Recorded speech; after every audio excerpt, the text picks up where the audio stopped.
We wish you a Merry Christmas. We wish you a Merry Christmas. We wish you a Merry Christmas and a Happy New Year. Good tidings we bring to you and your kin. We wish you a Merry Christmas and a Happy New Year. Oh, bring us some piggy pudding. Oh, bring us some piggy pudding. Oh, bring us some piggy pudding and bring it right here. Shalom, selamat sore keluargaku. Puji Tuhan, kita masih diberikan kesempatan untuk melaksanakan doa Rabu pada sore hari ini bersama keluarga di rumah masing-masing melalui jaringan ini. Untuk memulainya, mari kita bersukacita bersama karena Tuhan yang telah menetapkan langkah-langkah kita selama hidup kita. Mari kita menyanyikan Tuhan Menetapkan, nomor 144.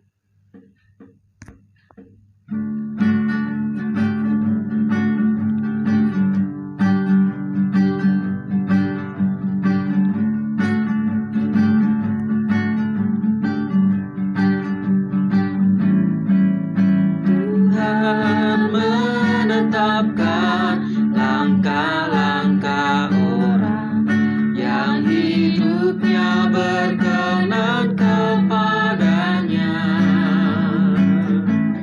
Apabila dia jatuh, tak sampai tergeletak, sebab Tuhan menopang tangannya.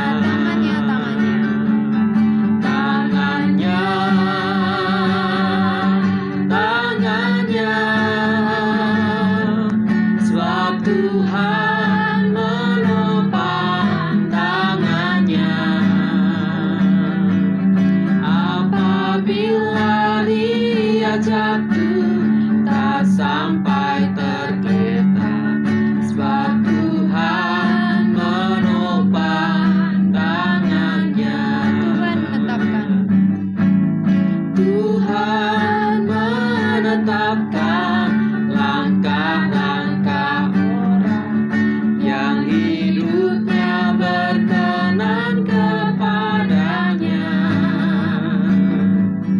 Apabila dia jatuh, tak sampai tergeletak, sebab Tuhan menopang tangannya.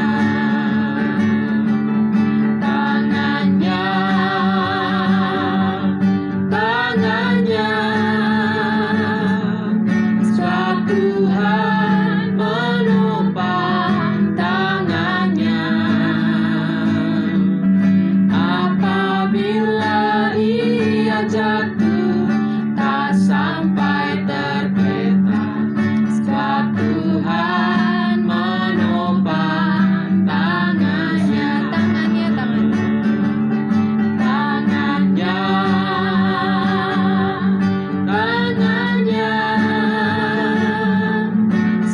Tuhan menopang tangannya. Apabila dia jatuh, tak sampai tergeletak, sebab Tuhan menopang tangannya. Sebab Tuhan menopang tangannya. Sebab Tuhan menopang tangannya. Mari kita bersatu dalam doa. Selamat sore ya Tuhan Yesus, terima kasih atas berkat-Mu kepada kami semua pada sore hari ini. Terima kasih telah memberikan kami kesempatan untuk bersama-sama melaksanakan doa Rabu pada sore hari ini. Kiranya setiap nyanyian kami, pujian kami, dan doa kami berkenan di hadapan-Mu. Dan setiap firman yang disampaikan juga berkenan di hadapan kami dan menjadi pedoman hidup bagi kami. Berkati setiap rangkaian acara doa Rabu pada sore hari ini. Di dalam nama Tuhan Yesus kami bisa berdoa. Amin. Tiba saatnya kita akan mendengarkan firman Tuhan yang akan disampaikan Pendeta Yohanes. Untuk mempersiapkan hati, pikiran kita akan menyanyikan Ubah Hatiku, nomor 147.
salju. Ubah hatiku seperti dirimu.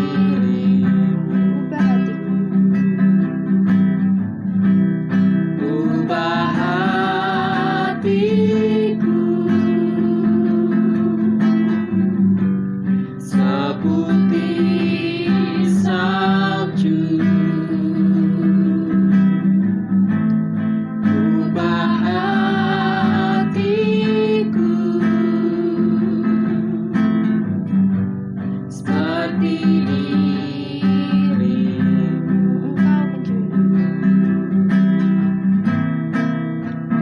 Engkau penjuru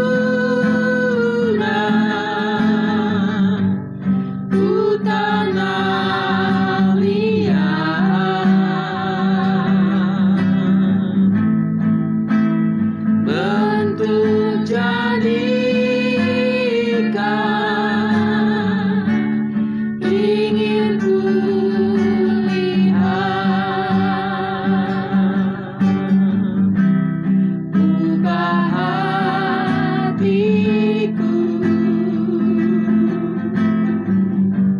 seputih salju.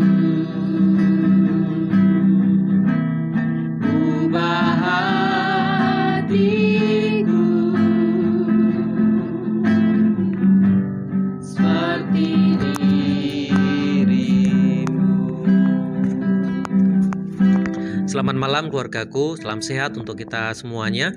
Saya mengingatkan bahwa tanggal 24 Desember sore atau malam kita akan ada acara, yaitu malam perenungan Natal disertai dengan perjamuan Tuhan.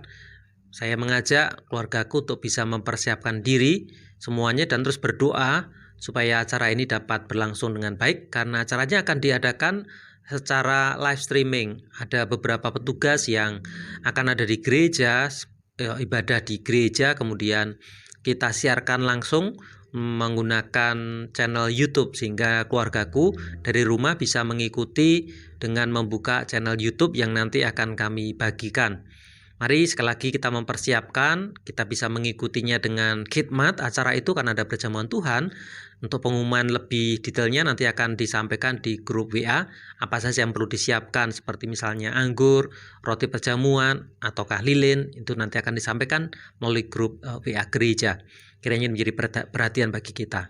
Keluargaku yang dikasih Tuhan, hari kemarin tanggal 22 Desember, yaitu kita memperingati biasanya sebagai hari ibu, kita memberikan ucapan selamat untuk ibu kita atau semua ibu yang ada di dunia. Biasanya juga kalau tidak di masa pandemi, gereja-gereja mengadakan ibadah yang hari minggunya paling berdekatan dengan tanggal 22 dengan memperingati hari ibu juga. Ini seperti hari Kartini. Biasanya gereja-gereja yang melayani adalah para ibu-ibu dengan pakaian tradisional ataupun apa yang menjadi ciri khasnya. Tetapi karena kita di masa pandemi, minggu kemarin kita tidak bisa menghadirkan ibu-ibu di gereja.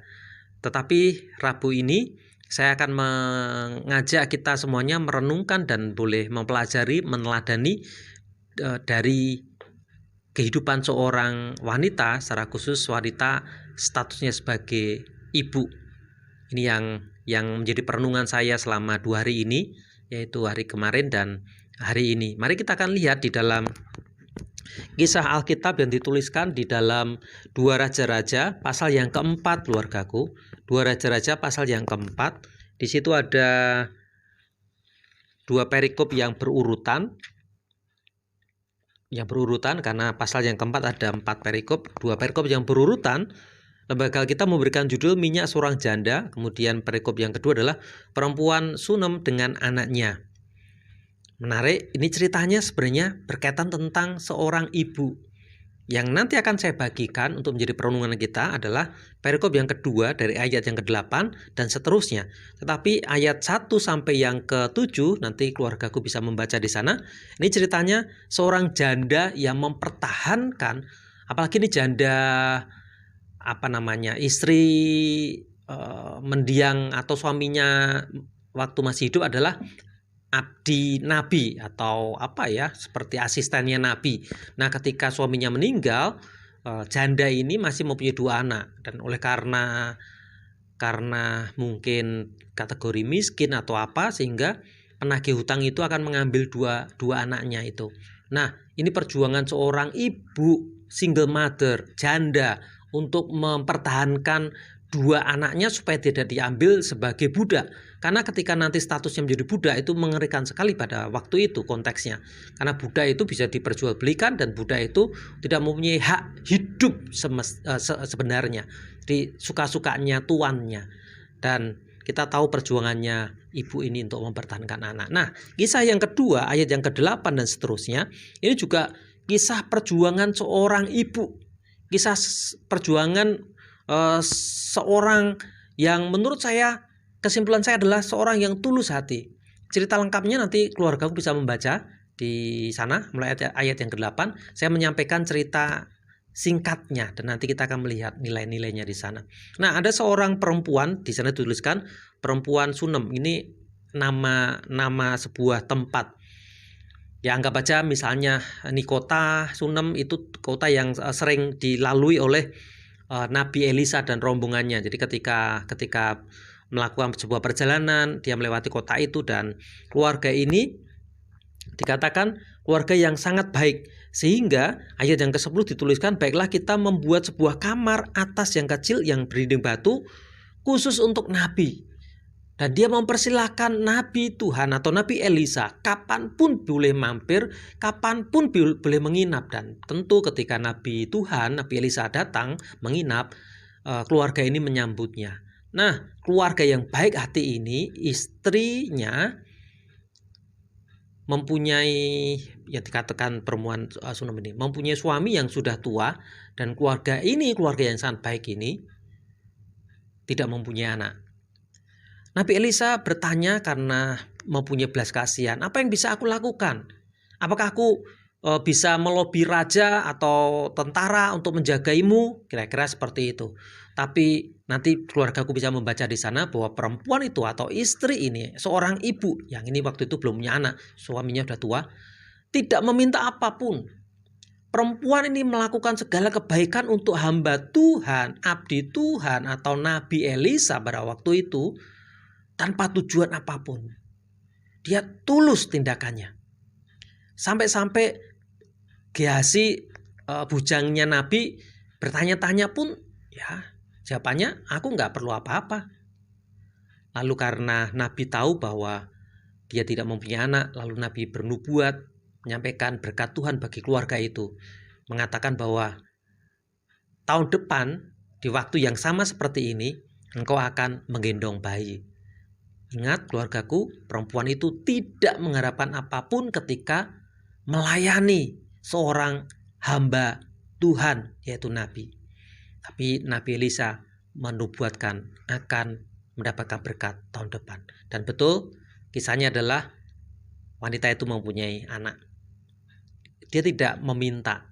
Itu bukan prioritas ketika dia melakukan sesuatu kebaikan bagi Nabi.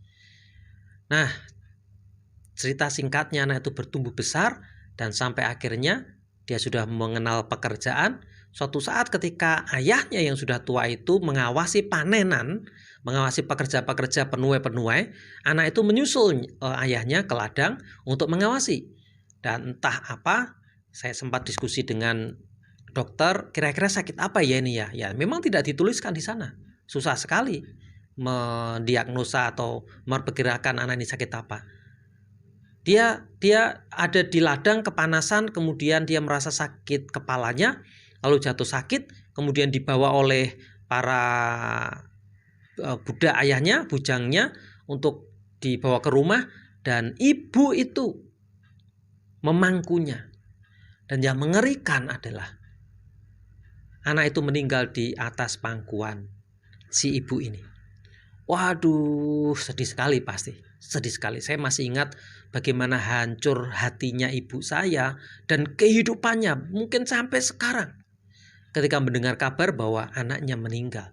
Lebih-lebih ketika ibu ini memangku anak satu-satunya yang didapatkan di ketidakmungkinan di usia yang tidak muda lagi dan mati di atas pangkuannya. Nah, perjalanan seorang ibu dimulai dari sini, keluargaku. Kalau tadi adalah sebuah ketulusan yang ditunjukkan. Sekarang perjalanannya, ceritanya adalah tekadnya yang kuat sekali. Dia meminta suaminya untuk mengizinkan dia pergi mencari Elisa, Nabi Elisa. Dia meminta suaminya mengizinkan supaya bujangnya menemani dia untuk mencari Nabi Elisa. Anak yang mati itu ditaruhnya di kamar atas di tempatnya Nabi Elisa biasanya menginap, ditaruh di kasurnya tempat Nabi Elisa tidur di sana. Lalu si ibu itu dengan ditemani bujang mencari ke tempat Nabi Elisa. Sesampainya di sana, ibu itu memegang kuat kaki Nabi Elisa. Ini sebuah sikap penyerahan, permohonan. Demi apa? Demi anaknya. Bahkan Gehazi sebenarnya sempat mengusir, tetapi Nabi Elisa melarangnya. Biarkan, wanita ini sedang sedih dan aku tidak mendapatkan pemberitahuan dari Tuhan sebelumnya. Biarkan. Dan akhirnya Nabi Elisa tahu bahwa anaknya mati. Perempuan itu bercerita, aku tidak meminta apapun, tapi engkau memberikan dan sekarang engkau mengambil. Ini seperti semacam PHP sebenarnya. Lalu Nabi Elisa mengutus bujangnya, kamu pergi ke anak itu, taruh tongkatku di atas. Nah, nanti memang ini ceritanya dituliskan di beberapa ayat tidak runtut. Artinya ini ditulis ulang ya sebenarnya. Gehazi itu sudah pergi bawa tongkatnya, ditaruh ke anaknya dan anak itu tetap mati. Nah, selama Gehazi pergi membawa tongkat itu, perempuan Sunem ini, si ibu ini dengan gigih memegang kaki Nabi Elisa. Perjuangan. Dia memohon. Dan sampai akhirnya nanti silakan dibaca, Nabi Elisa pun akhirnya berangkat ke rumah perempuan ini. Dan kita sudah tahu ceritanya bagaimana Tuhan mengizinkan mujizat besar terjadi, yaitu kebangkitan anak itu. Yang ingin saya bagikan dan digarisbawahi adalah, mari di hari ibu yang kita peringati hari kemarin, kita meneladani kekuatan seorang ibu. Biasanya yang paling utama bagi seorang ibu, karena sebutannya ibu itu sebutan dari anak atau untuk anak. Berbeda lagi kalau nanti konteksnya istri. Kekuatan seorang ibu pasti dikaitkan tentang anak. Dan baik janda ataupun perempuan Sunem ini memiliki kekuatan yang bisa kita teladani. Kalau yang janda tadi adalah kekuatan mempertahankan anak. Kalau yang perempuan Sunem, si ibu ini adalah berbicara tentang ketulusan di dalam melayani Tuhan. Tanpa meminta imbalan apapun, tanpa tujuan apapun melakukannya untuk Tuhan melalui Nabi Elisa. Lalu yang kedua, si ibu ini memiliki kekuatan iman. Memiliki kekuatan di dalam tekad. Dia mencari pertolongan yang tepat, yaitu Nabi Elisa. Dan dia berlutut, bahkan sebenarnya sujud memegang kaki Elisa itu. Ini sebuah sikap bahwa tidak ada yang lain yang bisa menolong selain Tuhan. Karena Nabi pada waktu itu adalah representatifnya kehadiran Tuhan. Seorang ibu rela melakukan apapun demi hidupnya anak. Oleh sebab itu, selamat untuk semua ibu.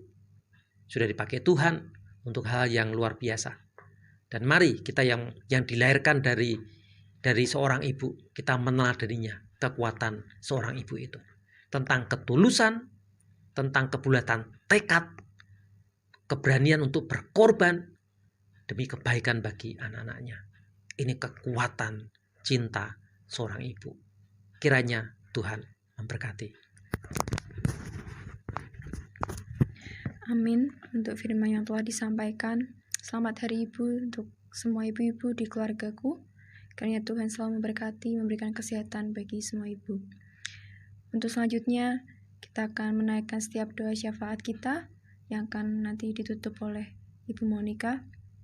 Untuk mempersiapkannya, kita akan mengangkat pujian Tuhan Yesus Setia nomor 145. Tuhan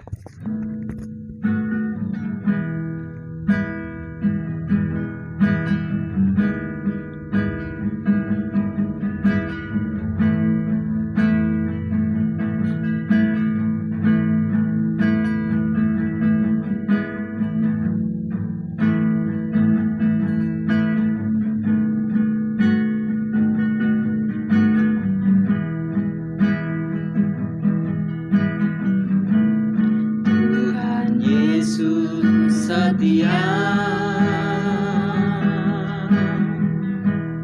Dia sahabat kita dalam segala susahku, selalu menghiburku. Dia mengerti bahasa tetesan air mata waktu badai mengamuk dan gelombang menerpa. Tuhan Yesus setia. Tuhan Yesus setia. Tuhan Yesus setia.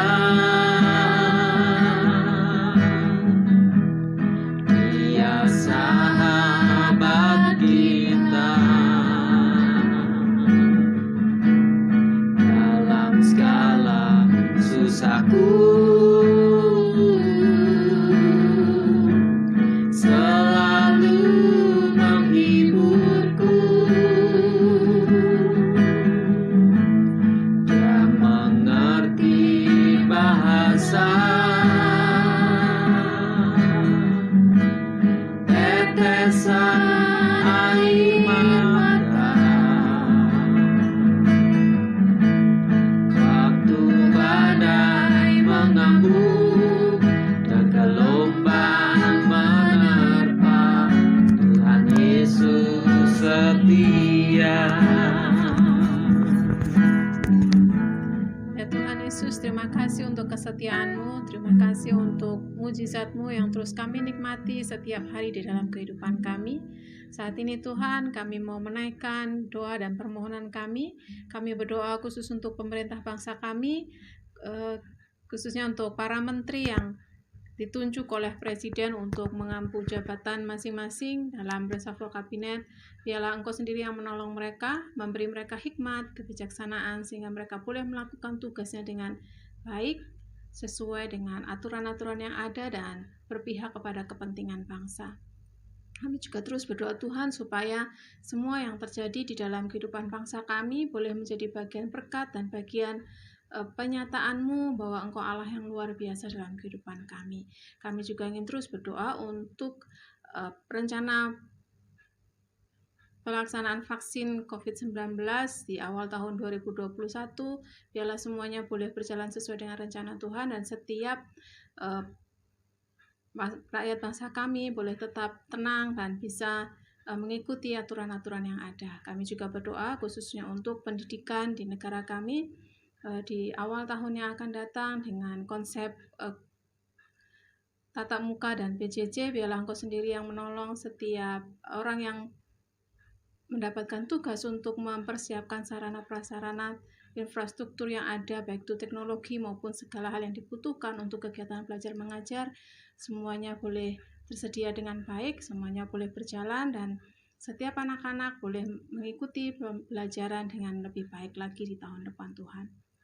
Juga terus berdoa supaya setiap kami boleh tetap dalam kondisi tenang, dan kami terus berdoa supaya bangsa kami boleh pulih dari krisis ekonomi yang terjadi sepanjang tahun ini, dan kami terus berdoa dan berharap supaya kegiatan ekonomi boleh bertumbuh kembali sehingga dapat mengurangi tingkat pengangguran yang cukup besar di tahun ini, dan setiap orang boleh mulai bergerak dan beraktivitas dengan terus menjaga kesehatan yang sudah ditetapkan oleh pemerintah kami Tuhan. Kami saat ini juga berdoa untuk masa Natal dan Tahun Baru dengan segala ketatnya aturan-aturan yang ada, biarlah kami tetap boleh menikmati masa Natal dan Tahun Baru dengan penuh sukacita dan berkat yang dari Engkau Tuhan. Berdoa untuk setiap gereja-gereja, setiap umat-Mu yang merayakan Natal di tahun ini, supaya kami bisa tetap tenang, supaya kami boleh mengikuti aturan yang ada dan kami tetap ada dalam sukacita yang luar biasa, terutama ketika kami boleh menikmati kasih dan penyertaan-Mu, mujizat-Mu yang ajaib hingga kami bisa mengakhiri tahun ini Tuhan. Kami juga terus berdoa untuk keluargaku, Kau memberkati setiap kami masing-masing dalam segala kehidupan kami, Kau memberkati setiap pergumulan kami, dan biarlah kami tetap berharap kepadamu. Segala yang menjadi rencana kami, kerinduan-kerinduan kami serahkan ke dalam tangan kasih setiamu, karena Engkau tahu yang terbaik bagi kehidupan kami masing-masing Tuhan. Terima kasih Tuhan, kami menyerahkan seluruh doa dan permohonan kami dengan penuh ucapan syukur. Engkau Allah yang luar biasa. Di dalam nama Tuhan Yesus kami berdoa. Amin.